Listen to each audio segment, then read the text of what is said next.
بسم اللہ الرحمن الرحیم۔ السلام علیکم جی، میرا نام محمد ذیشان بشیر ہے۔ میں آپ کو اپنے ڈیجیٹل میڈیا پلیٹ فارم پر خوش آمدید کہتا ہوں۔ سب سے پہلے گزارش کروں گا کہ اگر ابھی تک آپ نے چینل کو سبسکرائب نہیں کیا ہے تو فوری طور پر کر لیں۔ اس ویڈیو کو لائک اور شیئر بھی ضرور کر دیجیے گا اور اپنی رائے کا اظہار بھی ضرور کیجیے گا کمنٹس میں۔ سب سے پہلے تو عید میلاد النبی صلی اللہ علیہ وآلہ وسلم کی مبارکباد پیش کرتا ہوں تمام مسلمانوں کو، اور یہ دعا کرتا ہوں کہ اللہ تعالی ہمیں نبی اکرم صلی اللہ علیہ وآلہ وسلم کے احکامات پر، ان کی تعلیمات پر عمل پیرا ہونے کی توفیق عطا فرمائے۔ ناظرین کرام، ملکی سیاسی منظرنامے پر گزشتہ چند گھنٹوں کے دوران یا چند روز کے دوران بہت زیادہ ہلچل دیکھنے میں آئی ہے۔ خصوصاً کانسٹیٹیوشنل امینڈمنٹس کو لے کر حکومت بہت زیادہ متحرک رہی۔ قومی اسمبلی سینٹ کے اجلاس جو ہے وہ بلائے گئے اور یہ تاثر دیا جاتا رہا کہ یہ امینڈمنٹس جو ہے وہ منظور کروا لی جائیں گی، لیکن مولانا فضل الرحمان نہیں مانے۔ انہیں راضی کرنے کی کوشش کی جاتی رہی، لیکن مولانا فضل الرحمان کو منانے میں فی الوقت حکومت کو ناکامی ہوئی ہے اور اپیرنٹلی حکومت بیک فٹ پر چلی گئی ہے۔ لیکن آبویسلی یہ معاملہ ختم نہیں ہوگا۔ ابھی وزیراعظم شہباز شریف نے نیو یارک جانا ہے اقوام متحدہ کے اجلاس میں شرکت کے لیے۔ واپسی پر کچھ انگیجمنٹس ہیں، انہیں نمٹا کر پھر دوبارہ سے یہ قومی اسمبلی اور سینٹ کے اجلاس بلائے جائیں گے اور یہ امینڈمنٹس دوبارہ سے پیش کی جائیں گے۔ مین وائل مولانا فضل الرحمان کو بھی منا لیا جائے گا۔ اب یہ امینڈمنٹس جو ہیں، اس میں 54 ترامیم جو ہے وہ سامنے آئی، جو کہ انتہائی خوفناک تھیں۔ بنیادی جو آئینی ڈھانچہ ہے اس کو مکمل تبدیل کیے جانے کا یہ مسودہ آپ سمجھ لیں کہ یہ موجود ہے۔ میں اس پر بھی آتا ہوں، لیکن پہلے یہ سن لیں کہ بلاول بھٹو زرداری نے گزشتہ 48 گھنٹے میں تقریباً کوئی 2 ملاقاتیں کی ہیں مولانا فضل الرحمان سے، اور ابھی بھی انہیں منانے کی کوشش کی جا رہی ہے۔ مولانا فضل الرحمان خاصی حد تک مان بھی چکے ہیں۔ ذرائع کا یہ کہنا ہے، انصار عباسی صاحب یہ خبر دے رہے تھے اور انہوں نے بھی ذرائع کے حوالے سے یہ خبر دی تھی کہ مولانا فضل الرحمان کو خیبر پختونخوا کی گورنرشپ پلس کابینہ میں کچھ عہدوں کی پیشکش کی گئی ہے۔ اس کے ساتھ ساتھ ممکنہ طور پر انہیں سینٹ میں بھی 2 سیٹیں آفر کی جا سکتی ہیں اور ان کے بدلے میں انہیں ان امینڈمنٹس پر منوایا جائے گا۔ اب یہ جو نئی ترامیم ہیں، ان میں سب سے امپورٹنٹ یہ ہے کہ نئی آئینی عدالت کے قیام کی تجویز جو سامنے آئی ہے، اور اس کے علاوہ قاضی فائز عیسیٰ کی 3 سال کی مدت ملازمت میں توسیع۔ اب یہ جو توسیع کا معاملہ ہے، اس میں جسٹس قاضی فائز عیسیٰ پہلے جو ہے وہ کہہ چکے ہیں کہ جی مجھے توسیع نہیں چاہیے۔ مولانا فضل الرحمان صاحب کو بھی یہی اعتراض تھا، وہ کہہ رہے تھے کہ جی ججز کی مدت ملازمت میں توسیع نہیں ہونی چاہیے، لیکن وفاقی آئینی عدالت کے قیام پر وہ متفق ہیں۔ یہ گزشتہ روز شاہدہ اختر علی صاحبہ جو کہ JUI کی رہنما ہیں، وہ حامد میر صاحب کے پروگرام میں موجود تھے اور انہوں نے اس کی تصدیق کی۔ انہوں نے کہا کہ JUI اس کے حق میں ہے کہ وفاقی آئینی عدالت کا قیام ہونا چاہیے۔ جب وفاقی آئینی عدالت کا قیام ہو جائے گا تو پیچھے باقی کیا بچے گا؟ سب سے امپورٹنٹ پوائنٹ تو یہی ہے، وفاقی آئینی عدالت کا قیام جب یہی ہو جائے گا، اس پر جو ہے وہ مولانا مان گئے ہیں، تو پھر باقی تو پیچھے کچھ نہیں بچتا۔ پھر تو چند ایک جو ہے وہ معمولی سی چیزیں ہیں، جیسے مدت ملازمت میں توسیع کا معاملہ ہے، اس پر مولانا کو غالباً کچھ اعتراض ہے۔ تو یہ تمام تر چیزیں، اب یہ جو مسودہ تھا، یہ جو ڈرافٹ تھا، یہ باقاعدہ طور پر تو حکومت کی جانب سے پیش نہیں کیا گیا۔ جب اختر مینگل صاحب کی حمایت مانگنے کی کوشش کی گئی تو مینگل صاحب نے کہا کہ جی پہلے مسودہ ہمارے سامنے رکھیں، ڈرافٹ ہمارے سامنے رکھیں، ہمیں پتہ تو چلے کہ کیا امینڈمنٹس آپ لے کر آ رہے ہیں۔ مولانا سے جب بات ہوئی تو مولانا نے بھی یہی کہا کہ جی پہلے مسودہ دکھائیں ہمیں، وہ کون سی امینڈمنٹس ہیں۔ اب وہ جو پروپوزڈ امینڈمنٹس ہیں وہ میڈیا میں وہ لیک شدہ مسودہ جو ہے وہ آ گیا، لیکن باقاعدہ طور پر وہ ڈرافٹ کیا ہے وہ حکومت نے جو ہے وہ جاری نہیں کیا۔ اس سلسلے میں جو وفاقی وزیر قانون ہے اعظم نذیر طارر، انہوں نے فلور آف دا ہاؤس یہ کہا تھا کہ مسودہ پہلے وفاقی کابینہ کے اجلاس میں جائے گا، منظوری کے بعد ایک کمیٹی میں جائے گا، وہاں سے منظور ہو کے پھر جو ہے ہم اس کو قومی اسمبلی میں لے کر آئیں گے، آن دا فلور جو ہے وہ پیش کریں گے۔ پھر سوال یہ پیدا ہوتا ہے کہ 2 روز پہلے جو رات گئے تک اجلاس مؤخر کیے جا رہے تھے وہ اجلت کیا تھی؟ کیا ایسی وجہ تھی اتوار کے روز کہ آپ نے اجلاس بھی بلا لیا اور آپ جو ہے وہ مؤخر بھی کیے جا رہے ہیں، مولانا کو منانے کی کوشش بھی کی جا رہی ہے؟ تو یہ تمام تر چیزیں مشکوک جو ہے وہ دکھائی دیں۔ اچھا، اب یہ جو لیک شدہ مسودہ تھا، اس میں 54 امینڈمنٹس جو ہے وہ سامنے آئی تھی، 54 ترامیم جو ہے وہ سامنے آئی تھی، اور سب سے امپورٹنٹ جو تھی وہ تھی آرٹیکل 17 میں ترمیم، وہ پارٹی پر پابندی کے حوالے سے۔ دیکھیں، پاکستان تحریک انصاف پر پابندی لگانے کی باتیں تو یہ کر رہے تھے، اب وہ اختیار ہے سپریم کورٹ کے پاس، اور سپریم کورٹ میں یہ معاملہ اگر جاتا PTI پر پابندی لگانے کا تو ڈیفینیٹلی وہاں سے یہ ان کی خواہشات کے مطابق فیصلہ نہیں آنا تھا۔ اب یہ آرٹیکل 17 میں ترمیم کر کے یہ اختیار سپریم کورٹ سے لے کر وفاقی آئینی عدالت کو دینا چاہتے ہیں۔ سپریم کورٹ کا یہ اختیار وفاقی آئینی عدالت کو مل جائے گا، یہ معاملہ جو ہے وہ وفاقی آئینی عدالت میں جائے گا، وفاقی آئینی عدالت میں ممکنہ طور پر جسٹس قاضی فائز عیسیٰ سربراہ ہوں گے اور ان کے ساتھ مزید 6 سے 7 ججز ممکنہ طور پر ہو سکتے ہیں.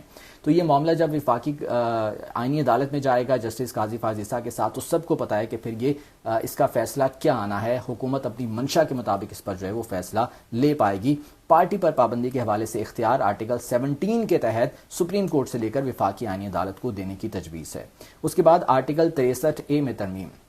63A آپ کو یاد ہوگا کہ عدالت کی جانب سے فیصلہ دیا گیا تھا کہ فلور کراسنگ پر نہ تو ووٹ شمار ہوگا اور بندہ بھی جو ہے وہ ممبر بھی نااہل ہو جائے گا.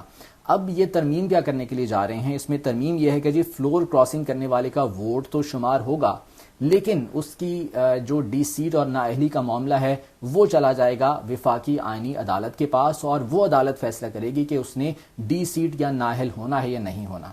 ووٹ شمار ہو جائے گا اور اس کے بعد یہ معاملہ وفاقی آئینی عدالت کو بھیجا جائے گا کہ اس کو ڈی سیٹ کرنا ہے یا نہیں کرنا. اب جہاں پر حکومت کو فائدہ ہو رہا ہوگا، حکومت کو سوٹ کر رہا ہوگا، وہاں پر اس بندی کو نااہل کر دیا جائے گا. جہاں پر جو ہے وہ سوٹ نہیں کر رہا ہوگا وہاں پر نااہل نہیں کیا جائے گا. یہ بھی حکومت اپنے اب یہ کل بھی خواجہ آصف صاحب یہ کہہ رہے تھے نا کہ جی ہمارا تو اس میں کوئی مفاد نہیں ہے. تو یہ چیزیں ہیں جو کہ ان کے مفاد میں جا رہی ہیں اور یہ اپنے مفاد کی خاطر یہ تمام تر کر رہے ہیں. اس کے بعد آرٹیکل 175A میں ترمیم جو ہے وہ بھی زیر غور ہے، اور وہ ہے جوڈیشل کمیشن کا ڈھانچہ تبدیل کرنے کے حوالے سے. ججز کی تعیناتی جوڈیشل کمیشن کرتا ہے، لیکن آرٹیکل 175A میں ترمیم کرنے کے بعد اب یہ معاملہ جو ہے وہ آ جائے گا صدر کے اختیار میں، یعنی کہ وزیر اعظم ایڈوائس بھیجے گا صدر کو اور صدر تعینات کرے گا. 3 سینئر ترین ججز کے نام جائیں گے وزیر اعظم کے ایڈوائس پر، اور صدر جو ہے وہ چیف جسٹس کی تعیناتی کریں گے. یہ آرٹیکل 175A میں ترمیم یہ کرنا چاہ رہے ہیں. اور اس کے ساتھ ساتھ 175B جو کہ آرٹیکل ہے اس کے تحت یہ نئی عدالت وفاقی آئینی عدالت جس کی باتیں کی جا رہی ہیں اس کا قیام ہوگا. پھر جناب آرٹیکل 179 کے تحت سپریم کورٹ کے جج کی مدت 3 برس مقرر کی گئی ہے. آرٹیکل 179 جو بھی چیف جسٹس تعینات ہوگا اس کی مدت ملازمت جو ہے وہ 3 برس کے لیے ہوگی، وہ 3 سال کے لیے چیف جسٹس تعینات ہوگا. پھر آرٹیکل 184 کو تبدیل کر کے بھی تمام تر اختیارات وفاقی آئینی عدالت کو دینے کی تجویز ہے. Article 184 practice and procedure act کے تحت جو معاملات اب 3 ججز کی کمیٹی دیکھ رہی ہے، یہ تمام تر اتھارٹیز جو ہیں وہ وفاقی آئینی عدالت کو مل جائیں گی. سپریم کورٹ سے اختیار لے کر وفاقی آئینی عدالت کو دے دیا جائے گا. نئے مجوزہ آرٹیکل 184(3) کے تحت تمام کیسز کو وفاقی آئینی عدالت سنا کرے گی. 184(3) کے تحت یہ جو پریکٹس اینڈ پروسیجر کے جتنے بھی کیسز ہیں وہ وفاقی آئینی عدالت سنا کرے گی. تو اس سے آپ اندازہ لگا سکتے ہیں کہ اس عدالت کو کتنا جو ہے یہ امپاور کرنے کے لیے جا رہے ہیں، اور یہ جو موجودہ عدالتی نظام ہے یہ بالکل ٹوتھ لیس کر دیا جائے گا، بے اختیار کر دیا جائے گا یہ اس وفاقی آئینی عدالت کے قیام کے بعد. پھر جناب آرٹیکل 187 اس میں بھی ترمیم کی جا رہی ہے. اور اچھا 187 کیا ہے آپ کو یاد ہوگا، یہ 8/5 کا جو فیصلہ آیا تھا مخصوص نشستوں کے حوالے سے، اس میں کہا یہ گیا تھا، اس پر جو رد عمل آیا تھا وہ یہ آیا تھا کہ جی جو پاکستان تحریک انصاف ہے وہ تو اس میں موجود ہی نہیں تھی، یعنی کہ وہ ریلیف جو مانگا ہی نہیں گیا تھا وہ دے دیا گیا پاکستان تحریک انصاف کو. سنی اتحاد کونسل کا کیس تھا اور مخصوص نشستیں پاکستان تحریک انصاف کو دے دی گئیں. اس پر سپریم کورٹ کی جانب سے یہ کہا گیا کہ انہوں نے 187 کا اختیار استعمال کیا ہے. 187 کیا کہتا ہے؟ یہ ہے کمپلیٹ جسٹس سسٹم کا اختیار ہے، یعنی کہ عدالت کو یہ اختیار دیتا ہے کہ کمپلیٹ جسٹس کسی بھی فریق کو جو اس کیس میں ہے اس کو وہ کمپلیٹ جسٹس فراہم کرے. یعنی کہ سنی اتحاد کونسل تھی اس کیس میں جو کہ درخواست گزار کے طور پر آئی تھی، لیکن ریلیف کس کو ملا؟ پی ٹی آئی کو، اور وہ ملا 187 کے تحت. اب اس میں بھی ترمیم پروپوز کی گئی ہے، اور وہ ترمیم یہ کہتی ہے کہ جی سپریم کورٹ یا وفاقی آئینی عدالت اپنے دائرہ اختیار سے ہٹ کر کوئی فیصلہ جاری نہیں کر سکتی. 187 کے تحت یہ جو معاملہ عدالت کے سامنے آیا ہے اسی کا فیصلہ آئے گا، اس سے ہٹ کر عدالت جو ہے وہ 187 کمپلیٹ جسٹس سسٹم کے تحت جو ہے وہ کوئی فیصلہ جاری نہیں کر سکتی. یہ پروپوزڈ یہ امینڈمنٹ ہے اس مسودے میں جو کہ شامل کی گئی ہے. اس کے بعد آرٹیکل 189 اس میں یہ کہا گیا ہے کہ جناب وفاقی آئینی عدالت کا جو فیصلہ ہے وہ سپریم کورٹ سمیت تمام عدالتوں پر بائنڈنگ ہوگا. سپیریئر کورٹ بنانے کی تجویز ہے، اور لیکن سپریم کورٹ کا جو فیصلہ ہے وہ وفاقی آئینی عدالت پر بائنڈنگ نہیں ہوگا. اتنی سپیریئر ہوگی یہ کورٹ کہ اس کی جانب سے جو فیصلہ آئے گا وہ سپریم کورٹ سمیت تمام عدالتوں پر بائنڈنگ ہوگا، وہ مانیں گی عدالتیں.